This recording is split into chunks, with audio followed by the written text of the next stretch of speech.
Hatırlanacağı gibi 31 Mayıs 2010 günü sabah 04:30 civarlarında Filistin'in Gazze bölgesine uygulanan insanlık dışı ambargonun kaldırılması amacıyla yola çıkan Gazze Özgürlük Filosu, İsrail askerleri tarafından haksız bir şekilde saldırıya uğramıştı. Bu saldırıda 9 insani yardım gönüllüsü şehit olmuş, 56 yardım gönüllüsü ağır yaralanmıştı. İsrail saldırı gecesi tüm yardım gönüllülerini kelepçeleyerek gözaltına almış, işkence ve kötü muamelede bulunmuş ve yolcuların özel eşyaları dahil olmak üzere tüm eşyalarını gasp etmişti.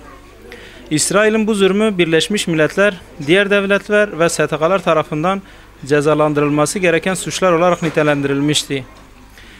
Hakkımızı her alanda aramaya devam edeceğiz. Özellikle kardeşlerimizi şehit eden, arkadaşlarımızı yaralayan ve bizlere zulmeden İsrail yetkilileri hakkında İstanbul 7. Ağır Ceza Mahkemesi'nde açılan ceza davasını anlamlı buluyor ve bir an önce zalimlerin cezalandırılmasını istiyoruz. Şunu da belirtmekte fayda görüyoruz. Özellikle şehit edilen kardeşlerimizin aileleri bir şekilde manevi olarak ciddi bir sıkıntıya uğratılmıştır. Bunun telafi edilmesi, ayrıca yapmış olduğumuz bu eylemin manasının yerine gelmesi, anlamının yerine gelebilmesi için bu davanın takipçisi olacağız. Dolayısıyla işte biz bugün tazminat davası açtık. Tazminat davası bizim için sembolik bir meseledir aslında.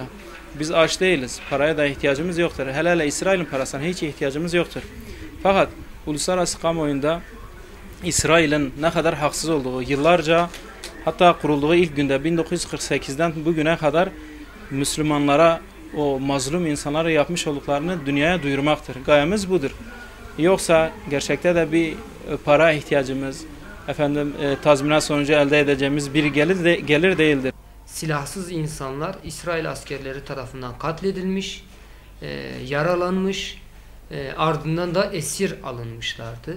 Yanlarında götürmüş oldukları sağlık malzemeleri, yiyecek, giyecek ve diğer yardım malzemelerine de İsrail devleti, hükümeti ve askeri tarafından el konulmuştu.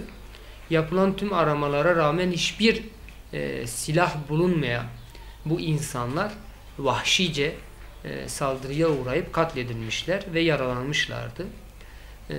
Türkiye'de de 6 Kasım'da İstanbul'daki Ağır Ceza Mahkemesi'nde ceza davası açılmış ve görülmeye başlanacak. Tazminat davası açtı. Bazıları 50.000 civarında, bazıları 100.000 civarında maddi ve manevi tazminat davaları açtılar.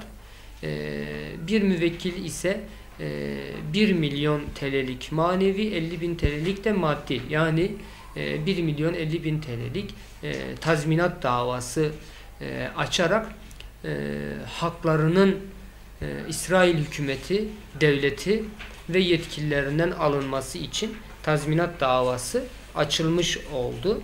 Evet, eğer İsrail hükümeti ödemeye yanaşırsa bu tür sorunlar yaşanmayacak. Ödemeye yanaşmazsa doğal olarak hak ediş de hukuki açıdan oluşacağı için bu mallara müvekkillerin el koyma yetkisi söz konusu olacak.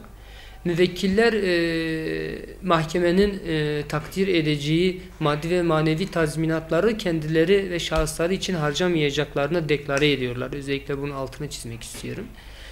İsrail devletinden alacakları tüm maddi ve manevi zararlarının karşılığını yine Filistin'e, özellikle de Gazze hükümetine, Gazze'ye ulaştırıp onlara hediye edeceklerini, İsrail'den aldıkları paralarla orada hayatlarını idame ettirip bu şekilde bu zarar tazminini Gazze hükümetine yollayacaklarını da deklare ediyorlar. Bunu da altını çizmek istiyorum.